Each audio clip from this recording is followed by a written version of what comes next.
बागेश्वर धाम सरकार की जय, बालाजी महाराज की जय, सन्यासी बाबा जी की जय, गुरुदेव भगवान जी की जय। बागेश्वर धाम सरकार के सभी श्रद्धालु भक्तजनों को मेरा सादर प्रणाम।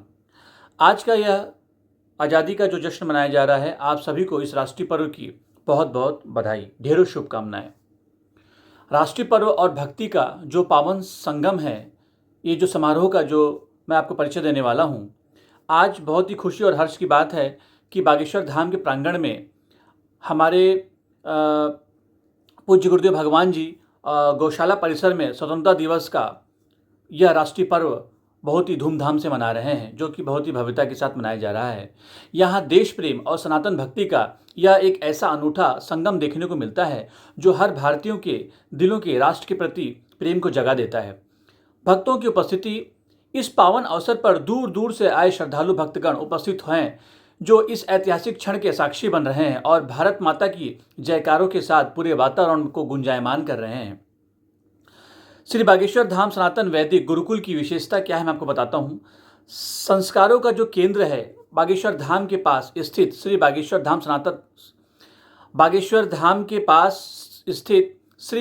धाम सनातन वैदिक गुरुकुल केवल शिक्षा का स्थान ही नहीं, बल्कि यह प्राचीन भारतीय संस्कृति, वेदों और संस्कारों के जीवित रखने वाली एक ऐसी पवित्र स्थल है जो बालकों का प्रशिक्षण, यहाँ अत्यंत अध्ययन करने वाले नन्हे छात्र आधुनिक शिक्षा के हिसाब से वैदिक ज्ञान और अनुशासन, यहाँ पर बालकों को बहुत ही बड़ी और बहुत ही भव्य प्रशिक्षण दी जाती है। यहाँ अध्ययन करने वाले नन्हे छात्र आधुनिक शिक्षा के साथ साथ वैदिक ज्ञान और अनुशासन की शिक्षा ग्रहण कर रहे हैं, जो देश का भविष्य उज्जवल बना रहे हैं।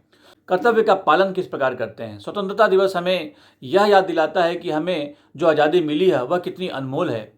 इसे बनाए रखना और हमारे देश के प्रगति में अपना योगदान देना प्रत्येक नागरिक का परम कर्तव्य है। सामूहिक संकल्प हम कैसे लेते हैं। कार्यक्रम के दौरान सभी ने यह संकल्प लिया कि वे अपने जीवन में सत्य, धर्म और राष्ट्रहित को सर्वोपरि रखेंगे। अमर स्वतंत्रता सेनानियों और वीर क्रांतिकारियों को स्मरण किया, वीरों का बलिदान उन्होंने स्मरण किया।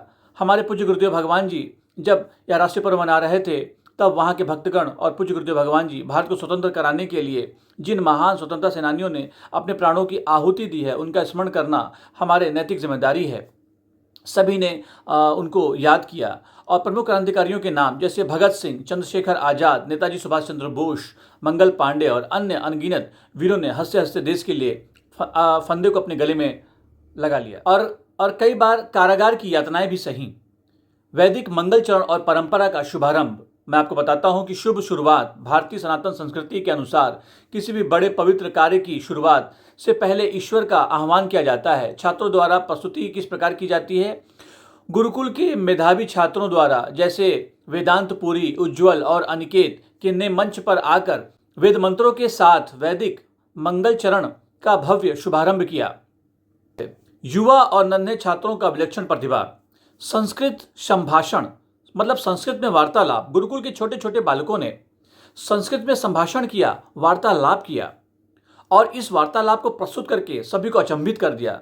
संस्कृत प्रस्तुतियां किस प्रकार दिया छात्रों ने न केवल भाषण दिए, बल्कि देश से जुड़े सांस्कृतिक नृत्य और गीत प्रस्तुत करके अपने बहुमुखी प्रतिभा का परिचय दिया है। देववाणी, संस्कृत भाषा का महत्व और प्रचार। संस्कृत भाषा का प्रचार, संस्कृत भाषा केवल एक भाषा नहीं, बल्कि हमारे संपूर्ण ज्ञान, विज्ञान और वेदों की कुंजी है। बालकों की दक्षता, इतनी कम उम्र में भी बच्चों द्वारा कठिन संस्कृत श्लोकों और संवादों द्वारा धारा प्रवाह बोलना यह सिद्ध करता है कि हमारा गुरुकुल सनातन परंपरा को कितनी मजबूती से आगे बढ़ा रहा है। राष्ट्र की एकता और अखंडता की प्रतिज्ञा, अंत में सभी ने मिलकर देश की एकता और अखंडता को आरक्षण बनाए रखने की प्रतिज्ञा की। संस्कृत सुरक्षा, देश में आपसी प्रेम, भाईचारा बने रहे तथा देश का कोई भी हिस्सा खंडित न हो, इस बात पर विशेष जोर दिया जाता है। भक्तों और दर्शकों के लिए प्रेरणादायक संदेश क्या है, मैं आपको बता देता हूं।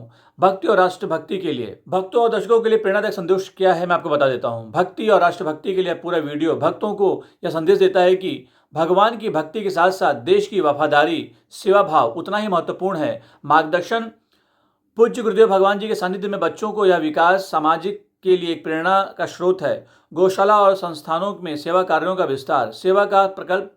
बागेश्वर धाम परिसर स्थित गौशाला और अन्य सेवा प्रकल्प में समाज सेवा का उत्तम उदाहरण प्रस्तुत करते हैं। भविष्य की योजनाएं, राष्ट्र निर्माण, भविष्य की योजनाएं, राष्ट्र निर्माण और धर्म रक्षा के लिए ऐसे आयोजनों का विस्तार करना ही इस धर्म धाम का मुख्य उद्देश्य है, जिससे आने वाली पीढ़ियां संस्कारवान बन सके।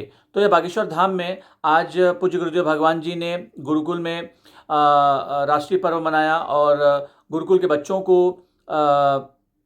शिक्षा दी और ज्ञान दिया, और गुरुकुल के बच्चे भी वहाँ पे अपने जितनी भी कला कौशल थी और जितनी भी उनकी संस्कृत में जो भी उनके कार्य थे उसको उन्होंने प्रस्तुत किया। तो आज बागेश्वर धाम में इस तरीके की गतिविधियां हमें दिखाई देने को मिलती है, जो कि हमारे लिए बहुत ही गर्व की बात है।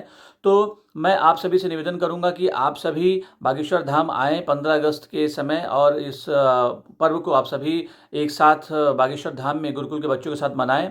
और यह 15 अगस्त की जो आज़ादी का जो पर्व है, आप सभी को बहुत बहुत मुबारक हो। और जो नए सब्सक्राइबर हैं वो सब्सक्राइब कर लें। आगे की जो भी जानकारी है, जो भी ताज़ा अपडेट है, वो मैं आपको तुरंत मिल जाएगी और आपको मैं तुरंत पहुंचा दूंगा। और तुरंत आप बेल आइकन दबा लीजिए ताकि जो भी अपडेट है तुरंत मिलती रहे। तो एक बार मेरे साथ जयकारा लगाएंगे, बोलेंगे बागेश्वर धाम सरकार की जय, बालाजी महाराज की जय, सन्यासी बाबा जी की जय, गुरुदेव भगवान जी की जय। आप सभी का बागेश्वर धाम सरकार, आप सभी का बागेश्वर धाम सरकार, पूज्य गुरुदेव भगवान जी और बालाजी महाराज जी का आशीर्वाद सदैव बना रहे और आप सभी का कल्याण करें। आप सभी के जीवन में दुख तकलीफ संकट हर लें और आप सभी प्रगति करें, उन्नति करें। तो एक बार मेरे साथ बोलेंगे जय सिया राम हनुमान, जय सिया राम हनुमान, जय सिया राम हनुमान।